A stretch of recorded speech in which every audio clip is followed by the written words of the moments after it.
Good afternoon from yammybtv. Wishing you all well today. Sending loads of love as usual. I'm going to talk about the Yammy fight first, right? And then I'm going to go into a couple of stories and one couple from the CATAs, if you like, when I've been kind of shocked or not so much disappointed, but by the way, when you match up people sometimes, or there's been a lot of talking beforehand, before fights happen, and then you it doesn't turn out as to the way the person has sold the event, if you like putting the fight with Khan into its rightful place. I mean, you were calling, he's calling Brook gay and all kind of things before the fight. Now, we know that fights are there to be sold because, you know, you want to sell tickets. We want to make the entertainment value to build up the hype before the fight.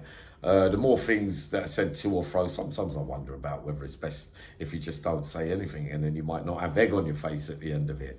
But when you're slurring, belittling, disrespecting, predicting, you know, that kind of stuff, if it doesn't go the way that you've said, and it doesn't go the way you said in a big way, you are going to look really pitiful and not really feel that good about yourself. I mean, some of the things that were said before the Brook fight were not good at all.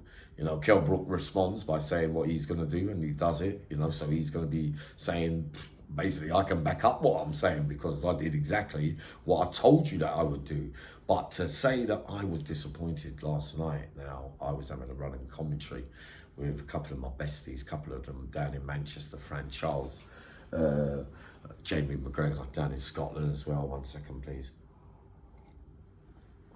I thought it was a disgraceful performance. I have to be honest. Just corrects me if I've got this wrong. I've looked at it a couple more times this morning, and I can't see him Khan landing a meaningful punch for the whole 6 rounds. Honestly, when he was walking to the ring, I turned around to 3 people, and I remember I'm not no boxing expert, you know. Some of you are much better at it than me and maybe can break it down a bit better than me. But while he was walking to the ring, I said to those 3, I thought he was shitting himself. He looked terrified to me. He looked like he was looking like his mouth was dry. He looked like a nervous wreck. He looked like to me like he was walking to the gallows. If I'm overreacting and, you know, over saying it, you know, let me get slapped down. But as soon as he walked into the ring and they made the announcement and he was about to start, I also looked at them all again and I said, look at his legs. He looks unsure and disorientated. It looked to me like nerves got the better of him. So I was going to put it in another way, which would become more ridiculous, but I don't do this on yammybtv. But he looks absolutely nervous. Like, you know, I've been there before, where you get so nervous that you're not sure how, you're not in control of anything that you had planned in your mind beforehand. It all goes out the window, if you get what I mean. And lo and behold, because of that fear and that nervousness, the first one you get, you're wobbling. I ain't being funny. But it looked like even if you tickled him, Amir Khan, sorry, Mel Mucker, even if you tickle him, it looks like he's going to go over. It looks like every time he gets touched, not just yesterday, it's been going on for quite some time, and he has proven he can take him as well. But, you know, he looked wobbly every time he got caught. And I'm saying I've seen him take bigger shots and not get wobbled in that way. But I'm not, you know, I'm not going to pour scorn over it. But I'm just going to give you my opinion of it. I thought it was so one-sided that it was almost laughable. Seriously, in Brook, all he had to do was remain focused for the whole fight, basically. Because he could probably feel the energy of Khan. You know, when you sense weakness, there were a couple of times when it looked like it. Even the stoppage at the end, I felt the referee almost giving him a cuddle. Because it didn't look, I've seen many fights stopped on where you're getting weighed in and you know, on the border of getting knocked down and on the floor. It looked like the referee was saying to him, no, I'm not going to let you go through that tonight. Because, I mean, he didn't hit the deck. And I thought there was a bit more left for Kel to, you know, probably embarrass him a little bit more if the referee would have left it. You know, if I'm wrong, quote me again. But I thought he stopped it on behalf of, you know, I'm saving you kind of thing, which you are in a lot of fights if you're stopping it. But I don't believe that was he landed enough there that where he was going to go on the floor, you know, immediately, if you get what I mean. But for the whole fight, you know, I'm to and fro messages here, there, and everywhere, and I'm telling the same people, and they're saying, "Yammy, I put money on Khan." I said, "You're mad." I said, "You're crazy. I don't know as much boxing than you and you and you and you." And I just don't believe the body language is there with him no more. He's had 3 years out the ring as well. He's an advocate for the sport. He does a lot of things for kids and that kind of stuff. Fair play to him. But honestly, I have to say, I'll put my neck on the line to get shot down. I thought his bottle went. I thought his bottle went before he walked into the ring. I thought his bottle was going whilst he was in the ring. And I felt sorry for him. And I think retirement now is the best place for him. Kell Brook, you know, you're going to get gassed over that beating, but I'm believing that rightly so. It's a good win. It goes down because he's a big name player, but not a big name fighter no more. Nah, some of them knockouts have taken its toll on him. And Kell Brook's been through the wars as well. Whether it can make him a couple of quid and get him another couple of big fights, he's good enough for that, I would say. But, you know, he has been in the ring with Golovkin, and that is no mean feat. You know, and he had a go in that one as well. So his heart is without doubt not in question, Kell Brook, and he can look after him. He looked kind of stiff as well, Kell Brook. I wondered if he could have loosened up a little bit. And you're talking to, remember, I'm saying to you, I'm not an expert, you know, but I was sadly, I've got to say to you, if I used bad language last night with some of you, or you were laughing or whatever, but I have to say, that it was an absolutely disgraceful performance by Khan. And when they're saying as well, the commentators, oh, Jim Watt, or the other fella, they're saying, oh, he's got the heart of a lion, he's got the thing. Which show me a part of the fight where he's got the heart of a lion, where he's, apart from holding on and trying to survive and all panic breaking loose, it was like you're expecting to get hit and get over. That's what it appeared like to me. So I'm trying to, when you're saying, oh, he showed tremendous heart by staying in there, by doing it, but in what way, though? That's what I want an answer to. In what way did he show a lot of heart for staying in there? Like what? He didn't fall over earlier. He didn't get hurt. You know, he didn't, you know, staying in there with a brave heart is throwing some back and having a go and getting a lever in. I'm thinking more for one round. Go out there and then and just give it all you got and get knocked out then, rather than 6 rounds of just waiting and sneaking around the ring like you're running a 100-meter sprint so you don't get caught. Because the minute you get caught, you know, all hell's gonna break loose. But, you know, if I've said it wrong, my apologies on that. But that's my verdict of it, and I'm very, very disappointed. And well done, Kell Brook, that's all I can say. But following on from that, times again where I've been disappointed or shocked in fights, or when you belittle people and then you come unstuck. You know, I was looking back again this morning at times when you're trash talking. Like there was this guy called Ross, originally from Peckham. I think he lives in Liverpool now. Light-skinned fella, but could have a row. Very quick, fast on the pads, boxer. Said he's never been defeated, right? And he's a young kid, only about 24, 25, smoking a bit of green spice or whatever when it come out in the millennium just now, about a few years ago, kind of thing. And I've seen him train, and I'm believing that this geezer can have a fight. Right now, there's many that come to prison that say they've been undefeated. We've gone over it before, that I can have a right route. I have never lost. Blah, blah. It's the worstest thing that you could ever put on yourself, that kind of pressure. So anyway, there's another couple of guys upstairs. There's a room full of men upstairs where there is a man who's always got a bit of gear, and people go in there to sit down all day on association, and joints get passed round. So on one of those days, he's gone there, and the geezer saying to him, he's asked the geezer, yeah, just a couple of them things. It works a couple of times. You're kind of coming with bully boy tactics, like, because he keeps coming out and telling me that this geezer called Man from Northwest. He's saying, yeah, he's a bit wet, Uncle Yammy, man. He's easy meat. You could take his things off him if you really want to. Now, this geezer's not exactly small. He's built like a tank. He never talks about fighting and things like that. But one thing I definitely know, he's seriously, seriously strong, right? So it's not going to be easy to like walk straight through him and take his things, if you get what I mean. Right, so now Ross is saying to me, yeah, don't worry, look, yeah, I get off him easy, it's a regular thing, da, da, da, da, da. He's gone up there one morning or one afternoon, right, and he's come back downstairs to me and said, nah, they're all up there. He's giving it big spuds because they're there. He's saying no to me. He's saying to me, no, it ain't there. Come back tomorrow. And you're taking that as a disrespect.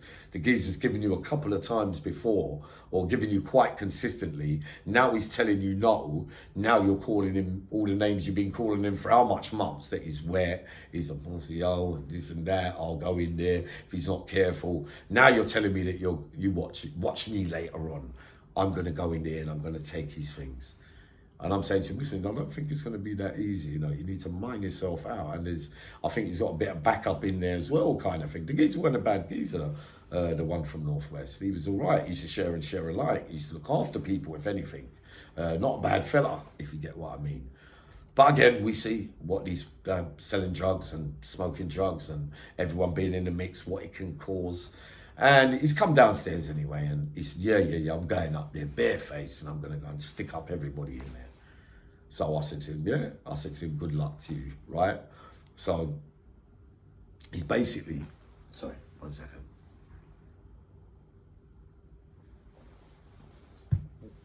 So he's gone downstairs. He said he's waiting till a couple of people leave the room, right? Because there's about 6, 7 handed in there. So 2 or 3, he's waiting for his moment. I'm downstairs with 2 or 3 others, I think, at that time. I'm thinking in my head, well, I want to see how this works out. I wonder if you're going to come out with a parcel kind of thing. Well, apparently, he's walked through the door. He's got a plastic bog brush, that old chestnut from way back in the day. A plastic bog brush, you know, the one you scrub the toilet out with. I told you about weapons before like that are shaped into a knife kind of thing. And he's gone in there, backed up his thing and got in there and said, yeah, what you got? Like, he said, like, basically an old Dick Turpin move. Like, I'm patting down everyone and taking their things. So they're saying, nah, we ain't having it, kind of thing. So the big geezer stood up, the one that's got the gear. He said to him, nah, mate, you ain't robbing me, blah, blah, blah. If you want to have a row, let's go downstairs. So now the script's changed, kind of thing, because you've gone in there expecting an easy one, basically, to come out with the goods. He wouldn't put up a fight, blah, blah, blah. So you've gone down the stairs, come outside. Everyone's gone downstairs, 20, 30 geezers like they normally do in prison, just to wait now to see this fight. So he's gone down. So no weapons, apparently, right? So I'm there as usual, but this time only lurking in the background, right? He gets off to a good start. He throws about 5 or 6 punches, bang, bang, bang, bang, bang. Man's not a boxer, but he's trying to throw a couple, but they're big and ponderous and not really hitting the mark. I think he landed a couple, to be fair, right? But all of a sudden now, he's basically looked at himself, taps his lip and gone like that, and then basically grabbed Ross. So we know, by looking at the pair of them, you know that man's would have the physical advantage physically if he grabs him. So he's done exactly that. And not only has he done that, he's turned him round, rid him from there, choked him, put him in a sleeper, and he is out, right? Everyone walks off, gone. So, oh yeah, whilst he's on the floor, bang, bang, bang. So not only he's got black eye, fat lip, bruising, all that kind of stuff, like he's been in a row, but really, someone's on top of you while you're knocked out and you've got the bruises that way. Still don't make no difference as far as I'm concerned. A fight's a fight and there's no rules. So they've gone away. He's woke up after a little bit. He's come down and I'm sitting down there. There's about 5, 6 of us. The rest of them have gone back upstairs and he's saying to me, Uncle Yammy, what happened? I said, what happened? I said, well, you went up there to rob him. He said, no. He's come down to fight you. You've said yes. I said, you've thrown a few. He's thrown a couple. He's wrapped you up. He put you in a hold, and he's punching you up, basically. He goes, is that how I got all the bruises? He goes, I can't remember fighting with him and for him punching me and me getting bruised. I goes, yes, because you got the bruises while he was on top of you on the floor. I goes, you got done, Ross. He's going, nah. I said, yeah, you got done. You got done, and it was all for nothing. Anyway, they closed down the whole wing, the usual shit. They moved the other fella after all that as well. I saw them all on the south side later on. You know where we are, Rustler. I saw them all on the other side, and Ross just ended up going. Ended up never wanting to be on the wing again. Must have taken huge embarrassment to talking it up so much again now. That now all of a sudden he becomes the person that everybody's going to be belittling and think, oh, yeah, ain't all that then. Oh, he's all talk then. But really, it's just one fight you probably can have around. You were fighting and you look like you can have a fight. But on that day and that given moment, you lost and got done with what was in front of you, basically. Now, many requests and questions about asking me about someone from Leicester, CATA, living legend, WS, right? We'll call him Warren something, right? Been on jail about 20 odd years, and it's fair to say that over the years he's got a long record of knockouts, knocking out other inmates on his record, and very feared man, a man who normally lands one or two, and you end up knocked out, right? In later years, he's come unstuck a couple of times, like with all of us with age. You can start getting draws and start not going. Someone starts being able to match you and you're not as quick as you used to. And also your punch resistance, you know, as you get older, or the more fights you have and many knocks you have, you know, in later life, you can start getting touched very easy and getting hurt easier than you would when you was younger, it's fair to say. So once I'm on the yard with him, right, I'm in Whitehall and we're walking around, right, everyone's there, and I'm walking around the yard. And he says to me, watch this, Yammy. So I said, yeah. So he's walking around the other side of the yard and I watched him, bang. Knocked out a geezer. I think there's two brothers. I think they're either from Nottingham or Leicester or Derby. They're from the Midlands, but good stuff, good kids, right? I think they were not foreign, but English. Like, I think they were half Italian and half, so I forgot their names, right? He's hit one, bang. He looked in trouble. There was obviously a big bruise intermediately. I can't remember if he fell or not. And then WS walked around again, and then he said, watch this one, Yammy. And he went bang again, and he hit someone else. Right? I don't know whether it was the brother, the cousin, or something to do with the other person, and that one hit the deck. So he's doing his feet, wiping his feet on the floor like, you know, a bull coming in for the round. So obviously no one's really seen, the screws haven't seen, the picked up bodies, whatever, they've walked in with their eyes, they're gone healthcare, blah, blah, blah. So I'm walking around with him and he said, you know what, yeah. He goes, you know when this normally happens to me, it's normally 3 of them in one day. This is how my life's gone, kind of thing. I'm thinking, no, that means that you're thinking about hitting someone else now. My mind's doing overtime to who he could be thinking about. I just don't get it. But I do get it, if you get what I mean. But yeah, they didn't get a chance to respond with punches. So whatever he was trying to show me, he was basically trying to say, Yammy, look, I'm showing you me in action now. This is how I do it, basically. This is what he was saying. Years and years later, he's still showing me that he can have a row. Why he needed to show me, I'll leave you lot to come to some kind of answer, if you get what I mean. So for the rest of the day now, I've gone back on my spell. I'm thinking, I bet you in the morning he comes out and he tells me that he's hit someone else, and lo and behold, I'm hearing in the morning someone on his wing, Cockney geezer, well liked by everyone. Funny, his case came up the other day in comments. Bobby something or another, not him, but his case of a murdered man that he did life for. He's out now. Proper stuff. Ended up saying something by the table when you come through for dinner. Ended up getting knocked out on the floor by WS. So lo and behold, in the morning, I've seen WS. He's gone, yeah, I told you, didn't I? I told you. I know it always happens to me, Yam. 3 in one day. When they come in threes. Something like that. Yeah, sweet. Right. Later on now, further down the line, Long Lartin, right? I'm hearing now, so a yardie called Killer. Now, a yardie called Killer, we've met many of them over the years. If that ain't the most the deadest giveaway to someone being a killer is that you couldn't want anything more plain of you, if you get what I mean. So if you call someone wants to be known as killer, there's only a couple of reasons that spring to mind, if you get what I mean. But this one was proper yardy, cold talker, yeah, murder people, I've killed 100 million, and I'm a deadly this and deadly, and you know, he's been other places, and he talks wicked talk, and he will have a go, right? But he cannot have a row for the life of him, but he will use a weapon. So WS has caught up with him, right? Apparently, they've had some argument downstairs, whatever. They go upstairs, expecting it to be a one-punch thing, which everybody's thinking it should be, you know, based on history with WS, and especially with someone who can't really have a round. No, hasn't gone that way. Bang, no knockout. Ends up, everybody's watching apparently, and he's getting into a tangle with him. Killer's holding on for dear life, but he's not letting go. There's blood everywhere around the cell. I think WS wants to get out of the cell.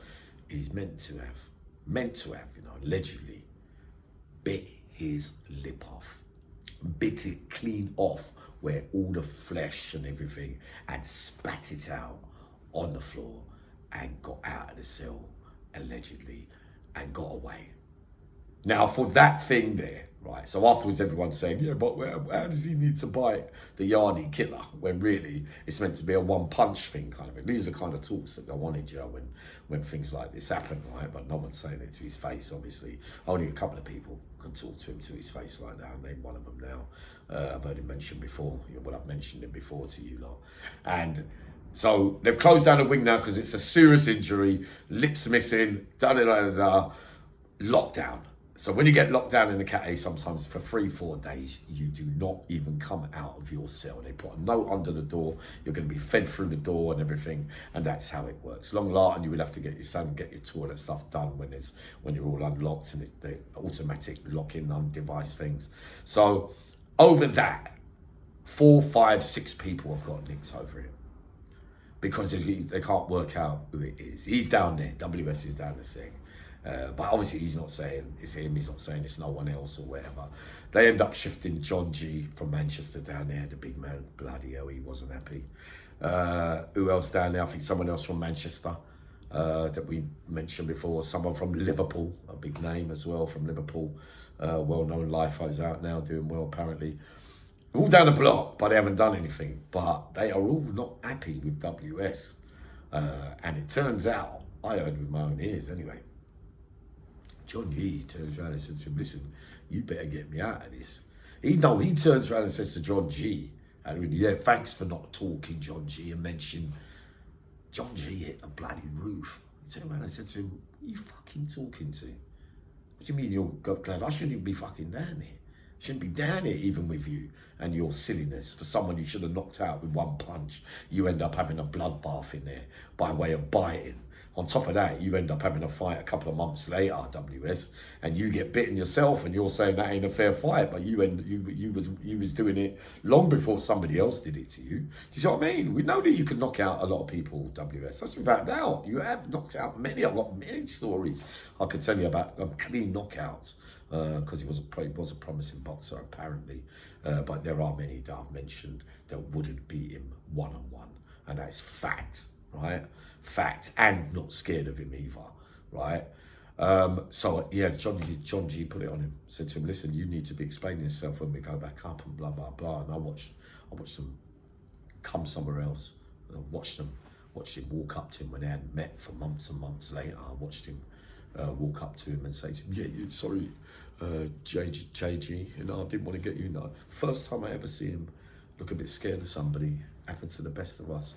You see what I mean? But that's just another tale of what might be, what could be, what somebody says they are, what could happen on that day. Anything can happen on that day. And I'll tell you, the worstest thing a man could ever do in this life is talk down and belittle and make things in your own mind think it's going to be as easy as that. Because when people are fighting for their life, it can become a different game altogether. So I might be up later on. It's very early. I'm just going out for lunch. Sending loads of love.